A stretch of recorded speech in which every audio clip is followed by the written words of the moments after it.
In the quiet, close-knit community of Waurika, Oklahoma, the year 1996 was supposed to be like any other. But on October 3rd, an unspeakable tragedy shattered the town's peace, leaving behind a legacy of grief, unanswered questions, and a chilling reminder of the darkness that can lurk beneath the surface of seemingly idyllic lives. This is the story of Heather Rich, a vibrant 16-year-old whose life was brutally cut short, and the shocking truth behind her murder. Remember to like, share, comment, and subscribe so you don't miss any future episodes from the calendar of crime. Heather Rose Rich was born on January 19, 1980, the third child of Gail and Dwayne Rich. The family had moved to Waurika seeking a peaceful, insulated environment, a place where, as her mother put it, kids couldn't get into too much trouble. Heather, however, was a spirited young woman who, despite being a cheerleader, an honors student, and a nominee for homecoming queen at Waurika High, yearned for more than the town's monotony. Beneath her ebullient facade, friends and family noted a troubled soul.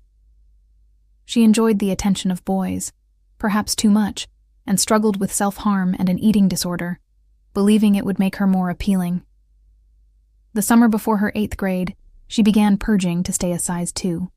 Her parents, concerned by her moodiness and withdrawal, scheduled a therapy appointment for October 3rd, 1996, a day that would tragically never come for Heather. The weeks leading up to October 2nd were particularly difficult for Heather. Her boyfriend, Randy Wood, had broken up with her over rumors of skinny dipping, a breakup that deeply rattled her. She began using methamphetamine, and a close acquaintance had recently committed suicide. On the evening of October 2nd, after a family argument, Heather left her home before midnight. She was going on a first date with Joshua Bagwell, a 17-year-old from a wealthy Waurikan family, known for his undisciplined nature and social status. Bagwell wasn't alone. He was accompanied by Curtis Gambill, a 19-year-old high school dropout with a reputation for violence, and Randy Wood, Heather's ex-boyfriend and a future homecoming king. This seemingly innocent first date would quickly descend into a nightmare. The 3 boys plied Heather with alcohol until she was heavily intoxicated. What happened next is a horrifying account of betrayal and brutality. They drove her to a remote bridge over Belknap Creek in Montague County, Texas. There, they raped the insensate girl. But their depravity didn't end there. In a cold-blooded act, they shot Heather 9 times, leaving her body to be discovered days later in the creek below. The small town of Waurika, and indeed the entire region, would soon be gripped by fear and disbelief as the details of this heinous crime began to emerge. Heather Rich's body was found on October 10, 1996, a week after her murder. The discovery ignited a massive investigation involving multiple law enforcement agencies, including investigators from Montague County, Jefferson County, the FBI, and the Texas Ranger Division. Forensic evidence quickly linked Bagwell and Gambill to the murder weapon. On October 24th, just 2 weeks after her body was found, all 3 suspects, Joshua Bagwell, Curtis Gambill, and Randy Wood, were arrested. The community reeled as the identities of the perpetrators, seemingly ordinary teenagers, were revealed. During interrogations, Gambill and Wood offered conflicting accounts of the night, each attempting to shift blame, while Bagwell exercised his right to silence. The legal proceedings that followed were complex and fraught with tension. The Montague County District Attorney tried Gambill first.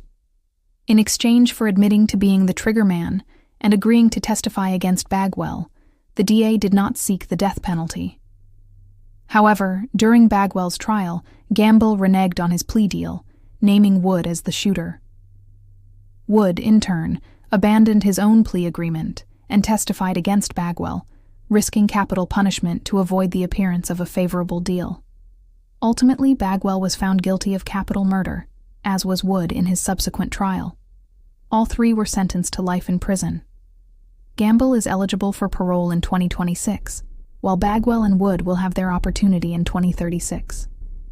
The murder of Heather Rich left an indelible scar on Waurika, a town forever changed by the loss of one of its own and the shocking revelation of the darkness within. The case of Heather Rich serves as a stark reminder of the vulnerabilities of youth and the devastating consequences of violence. Her story continues to resonate, a tragic tale of a young life extinguished too soon, and a community grappling with the aftermath of a crime that shook it to its core. While justice was served, the pain of her loss remains, a somber echo in the quiet streets of Waurika. Thank you for joining us as we remember Heather Rich. Thanks for watching. Please remember to like, share, comment, and subscribe so you don't miss any future episodes of the Calendar of Crime.